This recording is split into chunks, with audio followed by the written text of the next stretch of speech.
और आज के सेशन में हम लोग 8 EMA का जो हमारा पर्सनल सेटअप है, जिसको आप लोग ट्रेड कर रहे हैं और बहुत अच्छे प्रॉफिट्स भी बुक कर रहे हैं, इसमें कुछ मॉडिफिकेशन का मतलब ये कि कुछ बदलाव नहीं करना है और बेहतर करने की कोशिश करनी है। जैसे कि कई सारे लोगों का डाउट है कि 8 EMA का लो भी यूज़ किया जा रहा है और 8 EMA का हाई भी यूज़ किया जा रहा है। तो किस परिस्थिति में 8 EMA का लो यूज़ करना है और किस परिस्थिति में 8 EMA का हाई यूज़ करना है। दूसरी बात, क्या सेल ऑन राइज का मतलब होता है जब प्राइस गिर रहा हो तो हर बार एक राइज होने पर हम लोग वहां पर शॉर्ट का पोजीशन बनाते हैं। वो सेल ऑन राइज मतलब शॉर्ट करना होता है बाजार को चढ़ने पर, और बाई ऑन डिप कि गिरावट पर हर बार खरीदारी देखी जाए। तब कौन कौन से सेटअप यूज किए? देखिए, सेल ऑन राइज में हम लोग 8 एक्सपोनेंशियल हाई को यूज करते हैं, 8 EMA हाई को यूज करते हैं, ठीक है। और बाई ऑन डिप में 8 EMA लो को यूज करते हैं। इसको मैं बहुत अच्छे से क्लैरिफाई करूंगा, बने रहिए आखिरी तक, अंत तक आपको ये पूरा सेशन देखना है। अगर आपने 8 EMA लो और हाई के सेटअप के लॉजिक्स को अभी तक नहीं समझा है तो नीचे डिस्क्रिप्शन में आपके पास टेलीग्राम चैनल का लिंक है, वहां पर जाकर आप वीडियोस को 1 बाय 1 करके देख सकते हैं, ठीक है।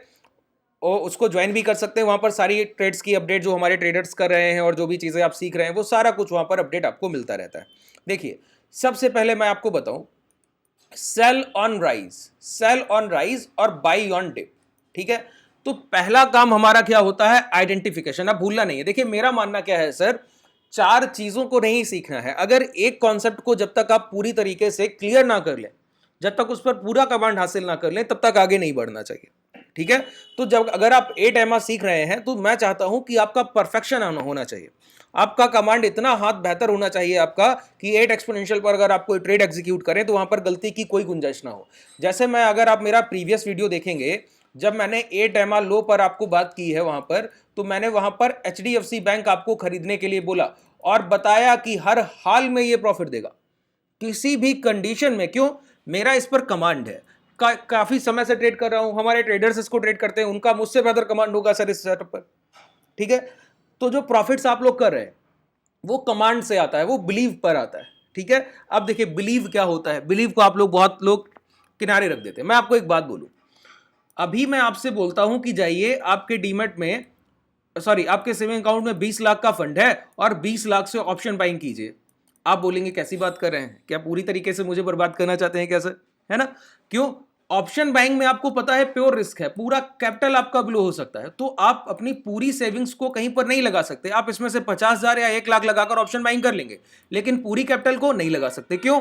आपका बिलीव नहीं है, आपका भरोसा नहीं है इस कमांड पर कि मैं ट्रेड जो करता हूं उसकी परफेक्शन बहुत हाई लेवल की होगी, कि जब मैं ट्रेड में एंट्री करूंगा तो लॉसेस के चांसेस काफी कम होंगे। अगर आपका बिलीव हो तो आप HDFC बैंक 20 लाख में से 50% फंड 10 लाख से बाई करें। 100% कैपिटल कभी डिप्लॉय नहीं किया जाता, ध्यान रखिए, ठीक है। अब वहीं पर अगर मेरा बिलीव है तो मैं ये कैपिटल डिप्लॉय करूंगा, तो मेरा रिटर्न 2-2.5% कितना होगा? 10 लाख पर 2.5%। आपका रिटर्न कितना होगा? 50,000 पर 2.5%।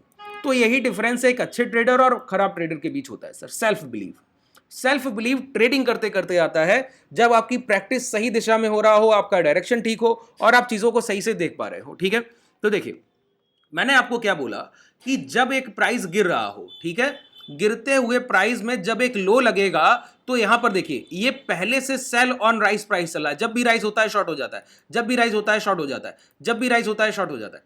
तो जितनी बार लास्ट स्विंग लो ब्रेक हो रहे हैं, हम शॉर्ट लॉन्ग करने का कोई पोजीशन नहीं सोच रहे हैं। एक बार यहां से बाउंस बैक आने दीजिए, बाउंस बैक के बाद दोबारा प्राइस लौटे और दोबारा से बाउंस कर जाए और यहां पर आपका 8 EMA लो इस तरीके से आ रहा होगा, उसको क्रॉस करेगा, यहीं पर एंट्री बनेगी, लॉन्ग कर दीजिए। तो गिरते हुए प्राइस में आप एक अच्छे फॉर्मेशन को ट्रेड कर रहे होंगे। मैं आपको दावे से कह सकता हूं आप लॉस नहीं करेंगे, दावे से बोलता हूं। यही देखिए, HDFC बैंक में यही हुआ है। हम लोग डेली टाइम फ्रेम पर यहां पर लगा लेते हैं, ठीक है। ये मेरा प्रोजेक्शन है। यहां पर आप देखिए तो हर बार सेल ऑन राइज, प्राइस गिरते गिरते आगे बढ़ रहा है, सेल ऑन राइज, हर बार प्राइस सेल ऑन राइज पे है। अब ये लो लग गए, ठीक है। अगर ये ऊपर जाकर दोबारा लो ब्रेक करता और नीचे जाता तो मैं इसको लॉन्ग करने के लिए नहीं, खरीदने के लिए नहीं बैठा था। कब खरीदा मैंने? जब मैंने देखा कि इसने अपना लास्ट स्विंग लो सेव किया, और लास्ट स्विंग लो सेव करने के बाद अगर मैं यहां पर मूविंग एवरेज को प्लॉट करूं, देखिए जो गलतियां आपसे किसी सेटअप में होती हैं मैं उनको दूर करने की कोशिश कर रहा हूं बस, ठीक है, कि कभी कोई गलती या तकलीफ नहीं होनी चाहिए। तो ये 8 एक्सपोनेंशियल मूविंग एवरेज मैंने हाई से प्लॉट कर दिया, ठीक है। सेटिंग्स को देख लीजिए, मैंने लेंथ को 8 रखा है, सोर्स लो कर दिया है, स्मूथिंग लाइन ईएमआ कर दिया, एक्सपोनेंशियल कर दिया। देखिए अब ये प्राइस जिस दिन ये अंदर आया था, यहां पर आपकी बाइंग बनी थी 1410-11 पर, तो मैंने कहा था अब ये प्राइस लौट कर दोबारा ये लो ब्रेक नहीं करेगा, आपके सामने अभी आप खरीदारी करके बैठिए और ये आपको प्रॉफिट देकर जाएगा। तो अभी क्या ट्रेड कर रहा है 1445। मैं आपको बोलूं ये जो प्राइस है ये 1480-82 के हाई भी ब्रेक करेगा और इसके बाद जब ये हाई ब्रेक होंगे तो आपका नेक्स्ट टारगेट जो होगा वो 1590, ठीक है। तो अगली खरीदारी आपकी कब बनेगी? 1480 के बाद। अच्छा अब आप मुझसे पूछें कि नहीं नहीं मैं इसको थोड़ा डिप पर खरीदना चाहता हूं, हाई पर नहीं। क्या बोल रहे हैं कि मैं ये खरीदारी तो करना चाह रहा हूं लेकिन डिप पर करना चाहता हूं कि थोड़ी गिरावट मिले तो मैं खरीद लूं, इतना हाई पर नहीं खरीदना चाहता हूं, मैं एंट्री करना चाहता हूं, मेरा एंट्री 1410-11 पर नहीं हुआ तो 1440-45 नहीं खरीदना चाह रहा हूं, मैं 1430 मिल जाए 32 मिल जाए तो खरीदूंगा। तो मैं क्या बोलूंगा पता है, जो प्राइस एक बार डेली टाइम फ्रेम पर सेल ऑन राइज का फॉर्मेशन खत्म कर कर डब्ल्यू फॉर्मेशन से 8 EMA लो के ऊपर आ गया है, अब उस प्राइस को आप आवरली टाइम फ्रेम पर ट्रैक कीजिए। देखिए ध्यान से सुनिएगा, यहां से आपका फॉर्मेशन क्लियर हो रहा है। मैंने क्या कहा, आवरली टाइम फ्रेम पर ट्रैक कीजिए और आवरली टाइम फ्रेम पर ट्रैक करने में क्या करना है, buy on dip. Buy on dip क्या होता है बताइए, ध्यान से सुनिए। बाई ऑन डिप होता है सर जब कोई प्राइस एक गिरावट करके नीचे आए और जहां से टर्न अराउंड हो वहीं पर हम उसको खरीद लें। एक चलता हुआ प्राइस जब जब डिप दे तो इस डिप में, ये जो डिप आता है प्राइस में, एक करेक्शन आता है, इस करेक्शन के रिवर्सल पे जहां से रिवर्सल घूमेगा वहीं से हम बाइंग की अपनी अपॉर्चुनिटी को खोजें और वहीं पर खरीदारी कर लें, ठीक है। तो मैंने क्या बोला, देखिए टॉप टू बॉटम अप्रोच कहते हैं इसको, टेक्निकल में क्या बोलते हैं, टॉप टू बॉटम अप्रोच, ठीक है। पहले मैंने हायर टाइम फ्रेम देखा, daily time frame. Daily time frame में एक एचडीएफसी का स्टॉक जो कि बाइंग में आ चुका है, अब खरीदारी में है, तो मुझे क्या करना है, छोटे समय पर उसकी अपॉर्चुनिटी जितनी बार वो चलेगा उससे पहले एक करेक्शन देगा छोटा, तो उस करेक्शन में मुझे पोजीशन बनाना है, हाइपर बेच देना है, फिर करेक्शन में पोजीशन बनाना है, हाइपर बेच देना है, फिर करेक्शन में पोजीशन बनाना है, हाइपर बेच देना। कैसे संभव होगा, मैं आपको बोलता हूं।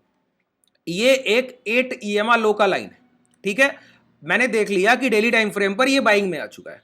बाइंग में आने का प्रोसेस मैंने बता दिया कि प्रीवियस स्विंग लो ब्रेक होने से पहले दोबारा 8 EMA के ऊपर प्राइस आ गया तो बाई में आ गया। अब बाई में आने के बाद एक बार चलने के बाद दोबारा नीचे लौटे और 8 EMA के नीचे क्लोज करे। जैसे ही नेक्स्ट कैंडल कभी भी दोबारा जाकर 8 EMA के ऊपर क्लोज करेगा, यहीं पर लॉन्ग बनेगा।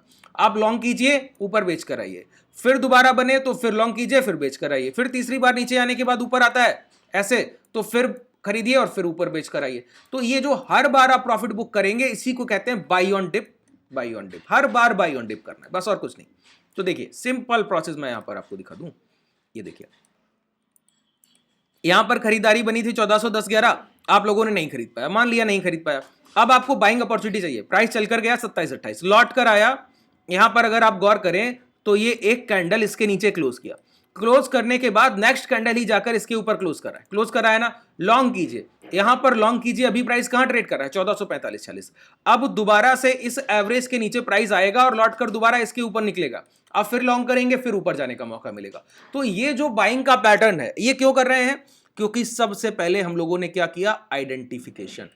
आइडेंटिफिकेशन में आपको पता चला, पहचान में क्या पता चला कि एचडीएफसी बैंक का स्टॉक अब चलने को तैयार है। कैसे पता चला, एक दिन के टाइम फ्रेम, डेली के टाइम फ्रेम पर जब मैंने 8 EMA लो यूज किया तो वहां से मुझे कंफर्मेशन मिला, अब मैं छोटे समय पर जाकर बार बार खरीदारी करते हुए आगे बढ़ सकता हूं।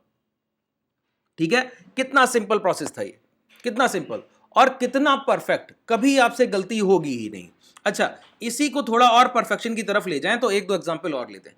अगर मैं यहां पर आपसे बोलूं कि अगर आप कोल इंडिया का चार्ट देखें, तो अभी मैं एक बाइंग में था छोटे टाइम फ्रेम पर कोल इंडिया की, देखिए यहां पर ये चार्ट लगा हुआ है, देखिए कोल इंडिया के एक छोटे टाइम फ्रेम की बाइंग में था। देखिए प्रोसेस को समझिए, ये आवरली टाइम फ्रेम है, प्राइस में लगातार क्या है, प्रॉफिट बुकिंग आ रहा है, और प्रॉफिट बुकिंग आते आते क्या हुआ, ये प्राइस एक सपोर्ट जो एरिया के पास पहुंच गया। अच्छा, सपोर्ट एरिया क्या होता है पहले तो वो समझिए। सपोर्ट एरिया हम उस एरिया को मानते हैं, ध्यान से सुनिएगा, सपोर्ट एरिया वो प्राइस होता है जहां से पिछला एक बड़ा डिमांड उठाओ। पिछली बार अगर 200 से कोई प्राइस 220 चल कर गया तो अब हम 200 को मार्क करके रखेंगे, कभी भी 200 के आसपास प्राइस आकर वहां से टर्न अराउंड घूमने लगा तो वो सबसे बेहतर सपोर्ट है, क्योंकि वो प्राइस अभी अनटच्ड है।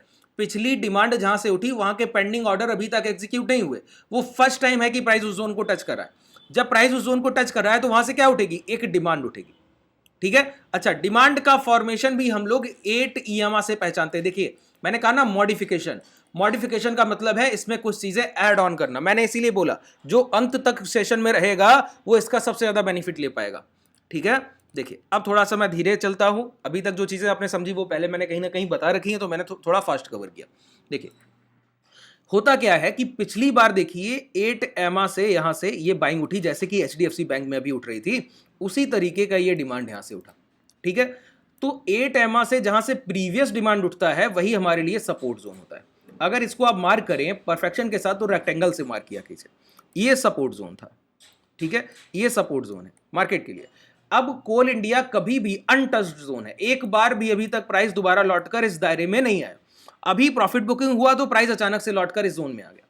तो अब मैं क्या करूंगा, इतनी हैवी डिमांड जिसने प्राइस को 443 से 490 पहुंचा दिया हो सर, 10-12% प्राइस को ऊपर राइज किया हो, क्या वो मुझे इंट्राडे में 1-2% भी नहीं दे सकता है क्या?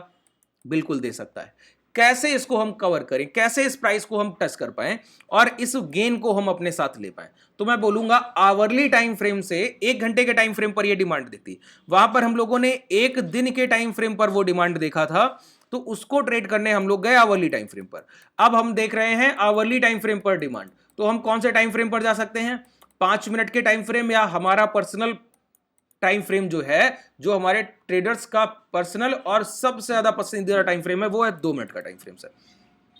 2 मिनट के टाइम फ्रेम में आपको अपॉर्चुनिटी बहुत अच्छी मिलेंगी, और जब भी अपॉर्चुनिटी मिलेगा तो लॉसेस के चांसेस ना के बराबर होते हैं, और एंट्री पॉइंट बहुत अच्छा होता है। रिस्क रिवॉर्ड रेशियो 1:3, 1:4, 1:5, ठीक है। 1 रुपए का अगर आप रिस्क लेंगे तो 4 रुपए 5 रुपए के टारगेट बहुत आसानी से रखे जा सकते हैं। कौन से टाइम फ्रेम पर? 2 मिनट के टाइम फ्रेम पर। तो इसके लिए टॉप टाइम फ्रेम आवरली है और बॉटम टाइम फ्रेम 2 मिनट है। अगर डेली टाइम फ्रेम पर आपने टॉप टाइम फ्रेम देखा है कि आइडेंटिफिकेशन किया कि कोई सपोर्ट है या रिवर्सल है, ठीक है, तो वहां से जब आप खरीदारी करने गए तो 1 आवर का टाइम फ्रेम, ठीक है। तो आवरली टाइम फ्रेम से शिफ्ट हो रहे हैं तो किधर जाएंगे? 2 या 5 मिनट। तो हम लोग चलते हैं 2 मिनट के टाइम फ्रेम पर। दोबारा से एक बार सपोर्ट मार्क कर लेते हैं यहां पर, ठीक है। बहुत आसानी से चीजों को सीखिए। देखिए जितने आपके डाउट आएंगे मैं उतनी बार क्लियर करूंगा। आप नीचे कमेंट सेक्शन में सब कुछ बता सकते हैं। इसके अलावा आपको पर्सनल कोई एडवाइस चाहिए या आप हमसे जुड़ना चाहते हैं, जो डिस्क्रिप्शन में पूरी जानकारी है, कॉन्टैक्ट डिटेल्स हैं, टेलीग्राम चैनल का लिंक है, वहां पर पहले ट्रैक कीजिए, उसके बाद बात कीजिए और पूरी तरीके से सेटिस्फैक्शन होने के बाद फिर आप ज्वाइन कीजिए, ठीक है। चलिए अब 2 मिनट के टाइम फ्रेम पर आ जाते हैं। यहां पर हमको दिखा कि यहां पर बाइंग एरिया ये डेवलप हुआ, ठीक है। बाइंग एरिया डेवलप हुआ मतलब यहां पर हमको खरीदारी देखनी। इस जोन में गिरावट के बाद दोबारा कभी भी प्राइस लौटकर इसके ऊपर जाएगा तो क्या करेंगे? बाइंग करेंगे सर, ठीक है। अब ये दायरा दिख गया ना, तो देखिए इस दायरे में जब प्राइस पहुंचा तो एक बार नीचे आने के बाद ऊपर गया। तो मैंने कहा पहली बार में नहीं खरीदारी करते ना, पहली बार में तो हमको वेट करना होता है, दोबारा डिप मिलेगा, यहां टच करेगा और जब दोबारा ऊपर आएगा तब लॉन्ग करते हैं। वो जो हम लोगों ने एचडीएफसी के साथ किया कि प्राइस गिर रहा था तो एक बार जब नीचे आया तो नहीं बाइंग किया, जब दोबारा नीचे टच करके ऊपर निकला है ना 8 एमआ के ऊपर तब लॉन्ग करते हैं। तो एक बार नीचे आने के बाद फर्स्ट टाइम में नहीं लॉन्ग करना, पहला प्राइस रिट्रेसमेंट हो सकता है और इसके बाद स्विंग लो ब्रेक होंगे। जैसे ये प्राइस गिरा, पहला प्राइस रिट्रेसमेंट हुआ, फिर स्विंग लो ब्रेक हुए, फिर और प्राइस गिर रहा है, ठीक है। तो पहला प्राइस रिट्रेसमेंट हो सकता है, फिर स्विंग लो ब्रेक हो सकते हैं। अगर लास्ट स्विंग लो ब्रेक होने से पहले पहले दोबारा 8 एमआ के ऊपर आ जाए इसका प्राइस, आप 843 पे खरीद रहे हैं। अब मैंने बोला आपसे कि इस प्राइस एक्शन का रिस्क रिवॉर्ड रेशियो बहुत अच्छा है। अच्छा, रिस्क रिवॉर्ड रेशियो मैं यहां पर आपको दिखाऊं, यहां लॉन्ग करने का सेटअप बना है 443 पे, ठीक है। यहां मैंने इसको लॉन्ग किया, ये प्राइस इस तरीके से यहां मैंने रखा और ये देखिए ये आपके अभी तक के टारगेट देख पा रहे हैं, ये आपके टारगेट है। रिस्क रिवॉर्ड रेशियो ये होता है। अच्छा, अब आप बोलेंगे कि इसको मैं कैसे टैकल करूं, यहां पर मेरा एसएल ट्रेलिंग कैसे होना चाहिए? तो मैं बोलूंगा कभी भी यहां पर आपने एंट्री कैसे की थी बताइए? आपका एंट्री का तरीका क्या था? प्राइस एक बार डिप लेने के बाद नीचे आने के बाद ऊपर गया तो खरीद लिया, ठीक है। अब जब भी प्राइस आप ट्रेल करते रहेंगे इसी एटमा के साथ, जब भी प्राइस दोबारा इसके नीचे आएगा तो वहीं पर आप एग्जिट कर देंगे। आपकी 843 की एंट्री, स्टॉप लॉस एरिया क्या है बताइए? स्टॉप लॉस एरिया है 841, 2 रुपए का स्टॉप लॉस है आपका, ठीक है, अब ये प्राइस चलते जा रहा है, चलते जा रहा है, चलते जा रहा है, चलते जा रहा है, चलते जा रहा है, यहां पर आकर ये 847 पर इसके नीचे उतरा ना एवरेज के नीचे। यहीं पर आपको क्या करना है, अपने शॉर्ट्स की पोजीशन को जो लॉन्ग आपने किया है उसको एग्जिट कर देना है। एग्जिट 840 पे खरीदा, 47 पर निकल गया, ₹4 का मुनाफा, 1% के आसपास आपको कोल इंडिया इंट्राडे देकर चला गया। ये जब परफेक्शन आप देख लेंगे तब आपको समझ आएगा कि हाँ, जो आप ट्रेड्स कर रहे हैं वो कितना पावरफुल है, कितना एफिशिएंट है। ठीक है, तो मैंने आपका 8 एक्सपोनेंशियल लो जो है वो पूरी तरीके से क्लियर कर दिया, लगभग आपको इसमें कोई डाउट नहीं होगा। अगर कोई डाउट है तो नीचे कमेंट सेक्शन में बताइए, मैं अगले वीडियो में आपके डाउट्स को मेंशन करूंगा और वहां पर जो भी आपके लिए रिजोल्यूशन हो सकेगा वो करने की कोशिश करूंगा। जो भी आपके डाउट है वो पूरी तरीके से क्लियर करूंगा। चलिए, धन्यवाद।